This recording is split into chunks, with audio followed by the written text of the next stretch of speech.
What's up, guys? This is Ashnox. It's time for the showcase of Commander Pavel on big damage gear. So let's see what kind of damage he's able to do with the skill number 2, the skill 3, even the skill number 1. So I'm running Rage Crit. That's the set of gear, the same stat on these pieces of gear that I've used on different heroes. So let's compare his damage to other heroes like Bloodblade Karen, Arbiter Vildred. I've tried even Green Vildred, I've tried Blaze Dingo, I've tried Faithless Lidica, like all sorts of heroes with that set of gear. So let's compare his damage to their damage because he's got the same set of gear, right? So in this video, I'm just trying him out in different team compositions. And one thing that I really like about Commander Pavel is the flexibility of the hero. You can just really bring him in a lot of different teams. Like, it doesn't have to be very specific because it's easy to actually trigger his passive. It might not be so easy for some players. If you don't have like crazy speed across multiple heroes, it will not be working out for you. You need to have pretty damn good speed, pretty damn good gear. That's the thing. So when you have that, you just need to have 2 different turns where you're critting at least one hero. Because the way his passive works is he's getting 20 fighting spirit every time someone crits on their turn. And he starts the battle with 60. So he reaches 100, triggers the passive, attacks everyone, but most importantly, he's putting a tag buff on himself before attacking everyone. That's really nice. Self buff for him. You don't need to have an attack buffer. Very nice. Now he pushes his own combat chance by 50% when he triggers the S2. What is really cool is that you don't need much speed on him. So I really like that. Now with the Rage set that I'm running, I do have some speed. I believe he's like at 145-ish speed. That seems to be enough for him to get to go. And that's good. That's good because you can build him very hard hitting. Now you don't need to run him on Rage. I just wanted to see sort of like max damage that he's able to deal under the right conditions. But conditions are not so perfect because I'm not running attack percentage imprints on other heroes. Because usually when I run this set of gear, I'm running Oxlot, which is triple S attack percentage imprint for the hero I'm showcasing, plus another hero in the 4th position like a Straz, maybe a Sid for speed, depending on which imprint I need like the most. But yeah, I'm missing like 2 attack percentage imprints, so that's something to keep in mind when you're seeing the damage. It could be higher, that's the thing.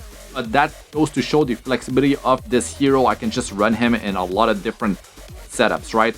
So really cool. I got my boy Charles right in this battle as well as another battle, and it feels good to use him. And yeah, I mean, like, just a cool combination of hero. A lot of combinations that you can pull off with Commander Pavel, but you need the gear. You need the gear. Now, what else do I like? I like that he follows up with the skill number 3, and that hits really hard. You penetrate the defense of the enemy up to 70% based on the difference of attack you versus the enemy, right? It's easy to get up to 70% defense because you have attack buff. You have self-attack buff with the skill 2 if it triggers, right? And the enemy probably didn't get to go yet, so they don't have any attack buff, which means it's gonna be easy for you to get at least 50% defense penetration, right? So that skill 3 will be pretty much murdering someone, right? You already soften up your heroes with your rotation, his skill number 2. Then that's the thing. The Portrait of the Savior artifact is not best. I'm running it because that is what I've been showcasing this set of gear. I've been running Portrait of the Saviors every time. So you should be running another artifact that always has a damage increase effect, no matter what health they're at.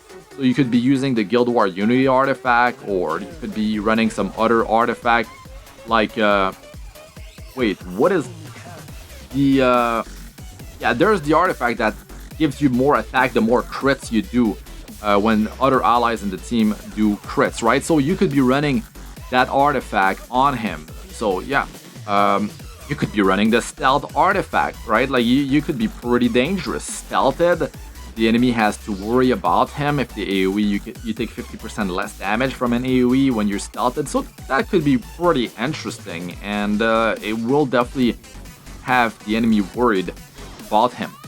Now, his skill 1 hits really hard. You have attack break on skill number 1.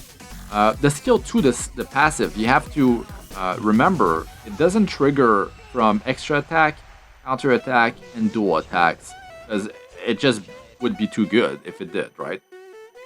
Now, triggering the passive, like I said, is not that hard. It is pretty heavy on the gear because you need to have multiple heroes with high speed. Now, you could have a hero, because I'm about to get her, right?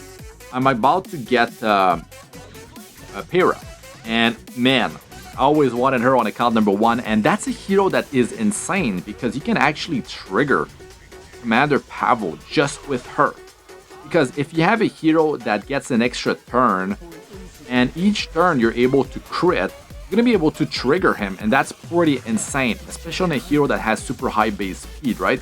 Like Green Sid, if he takes down someone and gets an extra turn, and you're critting both times, you will actually trigger Commander Pavel just with one hero, Green Sid, in that scenario.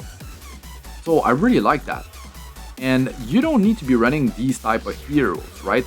It's nice to have one hero able to trigger him just by themselves, but you know, just 2 heroes landing crits with a team of 4, you will probably manage to do that. If you have the speed, you got the gear, and you're not unlucky, or like, I don't know, a bunch of evade or something, elemental disadvantage, you just need to land 1 crit on 1 enemy each turn. So it's definitely not bad. So I feel like you have much more flexibility. He's going to be much easier to use in the World Arena. You don't have to worry about like counters so much. Right, like if you're trying to bring like an auxiliary lot to enable someone because they don't have speed, they're really hard hitting, like you're not gonna be able to pull that off so well in a World Arena. They're just gonna ban you, and it's gonna be bad. Maybe you rely on souls so much, and they might have, you know, Bellion. Now that's another really cool thing I like about Commander Pavel is that even if there's a Bellion, you don't even need to care, right? Now I am running him on Rage.